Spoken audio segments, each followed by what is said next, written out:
मौसम ख़राब है, बर्फ़बारी शुरू हो गई है और मैं दिल से और कुछ कुछ होता है कि गाने सुन रहा हूँ। पिछली रात पार्टी राशन लेकर आई, हमें सिगरेट, सूखे मेवे, मिल्क पाउडर मिले, अब सब ठीक है। अभी आपने जो सुना एक डायरी पर लिखी लाइनें हैं। लिखने वाले का नाम लेफ्टिनेंट मोहम्मद माज़ुल्लाह खान, पाकिस्तान की 8 नॉर्दर्न लाइट इन्फेंट्री। ये ऑफिसर 16,000 फीट की ऊंचाई पर ये लाइनें लिख रहा था, कारगिल की पहाड़ियों में। तारीख पर ध्यान दीजिए, 31 मार्च 1999, महज 10 दिन पहले पाकिस्तान के वजीर आजम नवाज शरीफ हिंदुस्तान से दोस्ती की कस्में खा रहे थे। भारत के प्रधानमंत्री अटल बिहारी वाजपेयी का इस्तकबाल हो रहा था। 21 फरवरी के रोज जब लाहौर में ऐतिहासिक लाहौर डिक्लेरेशन पर दस्तखत हो रहे थे, पाकिस्तानी फौज कारगिल की पीक्स पर बंकर्स बनाने में लगी थी। नमस्ते, मैं हूं निखिल और आप देख रहे हैं तारीख 2024। इस साल की 27 जुलाई को कारगिल विजय के 25 साल पूरे हो रहे हैं। इस मौके पर हम पेश कर रहे हैं एक स्पेशल सीरीज कारगिल। अगले 5 एपिसोड्स में आपको सुनाएंगे कारगिल युद्ध की पूरी कहानी। पहली कड़ी में आज बात कारगिल युद्ध की शुरुआत की। कारगिल घुसपैठ की प्लानिंग कैसे हुई? परवेज मुशर्रफ किस बात पर इतने कॉन्फिडेंट थे कि उन्होंने कह दिया था कि हारे तो मेरी गर्दन काट लेना? और नवाज शरीफ को इस प्लानिंग में कैसे जोड़ा गया, जानेंगे कहानी पहली कड़ी में।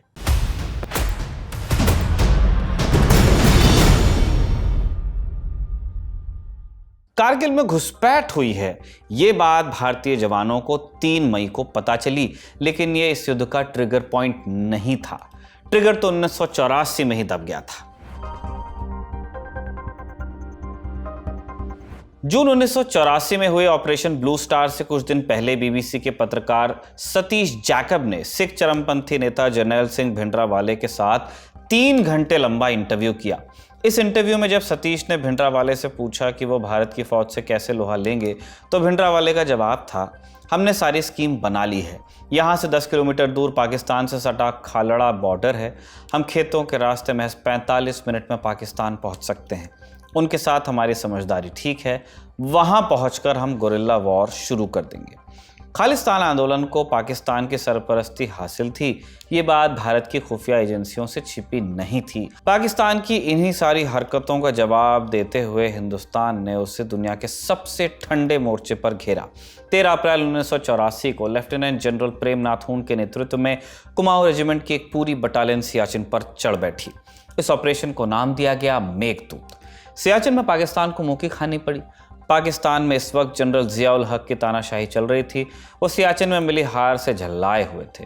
उन्होंने फौज को हुक्म दिया और 1986 में पाकिस्तानी सेना के स्पेशल सर्विस ग्रुप ने सियाचिन के पश्चिम में मौजूद एक पीक पर कब्जा कर लिया और बड़े फख्र से इसका नाम रखा कायद आजम मोहम्मद अली जिन्ना के नाम पर इसे कायद पोस्ट कहा उन्होंने। लेकिन अगले ही साल हिंदुस्तानी फौज ने ऑपरेशन राजीव के तहत इस पीक को न सिर्फ वापस हासिल किया, बल्कि इसका नाम बदलकर बाना टॉप रखा। कैप्टन बाना सिंह ने 20,000 फीट की ऊंचाई पर 85 डिग्री एंगल की दीवार लांघकर इस पीक को जीतने में अहम भूमिका निभाई, जिसके चलते उन्हें परमवीर चक्र से नवाजा गया। सियाचिन और बाना टॉप की लड़ाइयों के बाद भारत और पाकिस्तान सियासी समझौतों पर पहुंचते रहे, लेकिन पाकिस्तान का एक ब्रिगेडियर इस हार को पचा नहीं पाया। इस ब्रिगेडियर का नाम था परवेज मुशर्रफ। 1987 में जिया ने मुशर्रफ को स्पेशल सर्विस ग्रुप का कमांडर बनाकर सियाचिन मोर्चे की कमान सौंप दी। मुशर्रफ ने जनरल जियाउल हक को सियाचिन पर दोबारा कब्जा करने का एक डिटेल प्लान बना कर दिया, लेकिन जिया तब रिस्क लेने के मूड में नहीं थे। वो पहले से अफगानिस्तान के मोर्चे पर घिरे हुए थे। उन्होंने इस प्लान को ठंडे बस्ते में डाल दिया। इसके बाद कहानी पहुंचती है साल 1998 तक। नवाज शरीफ पाकिस्तान के वजीर आजम बन चुके थे। आर्मी चीफ थे जनरल जहांगीर करामात। अक्टूबर 1987 में करामात ने नवाज को सलाह दी कि पाकिस्तान के 4 सूबों का प्रशासन लोकल सरकारों के हाथ दे दें। नवाज इस बात पर भड़क गए और सीनियरिटी के हिसाब से 2 जनरल्स को पार कर जनरल परवेज मुशर्रफ को आर्मी चीफ उन्होंने बनाया। मुशर्रफ सियाचिन की हार को भूले नहीं थे, इसलिए मौका मिलते ही उन्होंने सालों पुराना अपना प्लान अलमारी से निकाला और झाड़ फूंक कर उसे दोबारा अमली जमा पहनाने में वो जुट गए, क्योंकि अब वो आर्मी चीफ थे, वो कुछ भी कर सकते थे। 1 साल के अंदर ही मुशर्रफ ने इस प्लान को अंजाम भी दे दिया, वो भी बिना अपने प्राइम मिनिस्टर को बताए। कारगिल प्लान के बारे में नवाज शरीफ को कैसे खबर लगी, ये जानने से पहले एक और घटना का जिक्र जरूरी है। 11 मई 1998 हिंदुस्तान ने पोखरण में न्यूक्लियर टेस्ट को अंजाम दिया और उधर नवाज शरीफ की सांस फूल गई। कहते हैं कि नवाज शुरुआत में परमाणु परीक्षण के लिए तैयार नहीं थे। उन्हें अमेरिका की नाराजगी मोल नहीं लेनी थी, लेकिन फिर सऊदी ने पाकिस्तान के पीठ थपथपाई। नवाज को लगा कि अगर अमेरिका नाराज हो भी गया तो सऊदी उनका साथ देगा। कई इस्लामिक देश होंगे जो शायद तब उनकी मदद को आगे आए, और इसी बैकड्रॉप में पाकिस्तान ने भी न्यूक्लियर टेस्ट कर लिया। ये तारीख थी 28 मई 1998। इस दिन पाकिस्तान ने 5 न्यूक्लियर टेस्ट किए। 2 दिन बाद उसने फिर से एक छठा टेस्ट किया। बलूचिस्तान के चगाई में जब पाकिस्तान ने न्यूक्लियर टेस्ट किया तब नवाज शरीफ भी वहां मौजूद थे। यहां से कहानी और इंटरेस्टिंग होती है। दुनिया के इतिहास में आज तक सिर्फ एक मौका ऐसा आया जब 2 न्यूक्लियर शक्तियों से लैस मुल्क सीधे आमने सामने आए हो। यह कारगिल का युद्ध ही था। कारगिल में घुसपैठ के पीछे न्यूक्लियर टेस्ट भी एक फैक्टर था, क्योंकि पाकिस्तान को लग रहा था कि न्यूक्लियर हथियारों का खतरा है, इसलिए हिंदुस्तान सीधे लड़ाई नहीं करेगा। बाद में हालांकि मुशर्रफ ने अपनी आत्मकथा में लिखा कि जब युद्ध शुरू हुआ पाकिस्तान का न्यूक्लियर लोड मूव करने के काबिल ही नहीं था। बहरहाल कारगिल में घुसपैठ की तैयारी अक्टूबर 1998 से शुरू हो गई। स्कर्दू और गिलगित में तैनात फ्रंटियर डिवीजन के जवानों की छुट्टियां रद्द कर दी गई। Paramilitary force northern light infantry एनालाई को ऑपरेशन कोह पैमा के लिए तैयार किया गया। शुरुआत में प्लानिंग थी कि कारगिल के पास एलओसी में जहां जहां गैप्स हैं वहां पाकिस्तान कब्जा कर लेगा, लेकिन फिर एक ऐसी घटना हुई जिसने इस ऑपरेशन का दायरा बड़ा कर दिया। नवंबर 1998 की बात है। पाकिस्तान की खुफिया एजेंसी ने रिपोर्ट दी कि कारगिल सेक्टर में हिंदुस्तानी फौज की असामान्य हलचल देखी जा रही है। सेना के एक ब्रिगेडियर मसूद असलम को जिम्मा सौंपा गया कि वो जाकर हालात का जायजा लें कि क्या चल रहा है उस तरफ, यानी इंडिया की तरफ। जब ये ब्रिगेडियर साहब कारगिल सेक्टर में रेकी करने पहुंचे तो उन्होंने पाया कि भारत की चौकियों पर बर्फ जमी हुई है। वो थोड़ा और आगे आए। मोर्चे पर उनकी एक भी सैनिक से मुठभेड़ नहीं हुई। वापस आकर उन्होंने आर्मी कमांड को रिपोर्ट दी और यही रिपोर्ट देखकर मुशर्रफ ने फैसला किया कि कारगिल का जितना संभव होगा उतना इलाका कब्जा लिया जाएगा। प्लान अच्छा था, लेकिन दिक्कत ये थी कि इस बारे में आर्मी के सभी महत्वपूर्ण लोगों को विश्वास में नहीं लिया गया था। इनफैक्ट पाकिस्तान की नेवी और एयर फोर्स को भी नहीं बताया गया था कि क्या होने वाला था। सिर्फ 4 लोग थे जो ऑपरेशन कोह पैमा के पूरे स्कोप को जानते थे। थोड़ा थोड़ा कुछ कुछ को पता था, लेकिन चल क्या रहा है सिर्फ 4 लोगों को पता था। Army chief general Pervez Musharraf, chief of general staff general Aziz, 10 division के कोर कमांडर जनरल महमूद और एनएलआई के इंचार्ज ब्रिगेडियर जावेद हसन। इन चारों की जोड़ी को उस वक्त पाकिस्तान आर्मी के भीतर गैंग ऑफ 4 के नाम से जाना जाता था।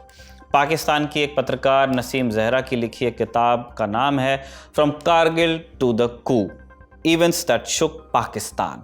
इस किताब में जहरा एक मीटिंग का जिक्र करती हैं। 16 जनवरी को इस्लामाबाद में हुई इस मीटिंग में इन 4 लोगों के अलावा एक और शख्स शामिल थे, director general military operation DGMO Tauqeer Zia. Kargil operation को लीड करने की जिम्मेदारी इनकी ही थी, कोह पैमा पाकिस्तान के हिसाब से कहें तो। लेकिन जनवरी तक इन्हें इस बात का इल्म हुआ नहीं था। मीटिंग में मुशर्रफ ने ऑपरेशन शुरू करने का हुक्म दे दिया और इसके बाद बोले कि मान लो अगर प्लान फेल रहा तो क्या होगा। इतना सुनना था कि वहां गर्दनें आगे हो गई। सबसे पहले ब्रिगेडियर जावेद हसन ने कहा कि हुजूर मेरी गर्दन उतार लीजिएगा। हसन ने अभी अपनी बात पूरी नहीं की कि जनरल महमूद उठे और बोले कि आपकी क्यों, मेरी गर्दन कटेगी। मुशर्रफ ने यह सब सुना और आखिर में बोले कि तुम दोनों की नहीं, आखिर में कटेगी तो मेरी ही गर्दन। आर्मी हेडक्वार्टर में जब गर्दन पेश करने का यह सिलसिला चल रहा था, राजनीतिक हलकों में इसका ठीक उल्टा खेल चालू था। अक्टूबर 1998 में नवाज शरीफ और प्रधानमंत्री Atal Bihari Vajpayee UN general assembly meeting के लिए पहुंचे। इसी दौरान दोनों की मुलाकात हुई। वाजपेयी पाकिस्तान के साथ रिश्ते सुधारना चाहते थे, एक रिस्पॉन्सिबल पड़ोसी की हैसियत से। उन्होंने प्रस्ताव रखा कि भारत और पाकिस्तान के बीच एक बस सर्विस चलानी चाहिए। नवाज ने तुरंत हामी भी भर दी। उन्होंने इस बारे में सेना की राय लेना जरूरी नहीं समझा। खैर ये तो हुआ कि 20 फरवरी 1999 को वाजपेयी बस लेकर लाहौर पहुंचे। लाहौर में एक ऐतिहासिक समझौते पर दस्तखत भी हो गए। नवाज की इस वक्त तक नीयत साफ थी, ऐसा कहा जाता है, लेकिन उनसे एक भयंकर चूक हुई थी। आर्मी की मंजूरी के बिना पाकिस्तान में कुछ हो नहीं सकता और आर्मी चीफ मुशर्रफ कुछ और ही इरादा रखते थे, वो पूरी तरह से ऑन बोर्ड नहीं थे इस बस वगैरह के प्लान में। 17 मई 1999 से इस्लामाबाद से कुछ मील की दूरी पर ISI के ओझरी कैंप ऑफिस में एक मीटिंग हुई जिसमें नवाज के अलावा करगिल गैंग का कोर ग्रुप यानी मुशर्रफ, अजीज़ खान, महमूद अहमद, जावेद हसन ये सब मौजूद थे। ISI के डायरेक्टर जनरल ज़ियाउद्दीन भट्ट भी थे, विदेश मंत्री सरताज अजीज़ भी थे, northern areas and Kashmir affairs के मंत्री lieutenant general retired Majid Malik थे, विदेश सचिव शमशाद अहमद थे। इन सब को बुलाया गया था।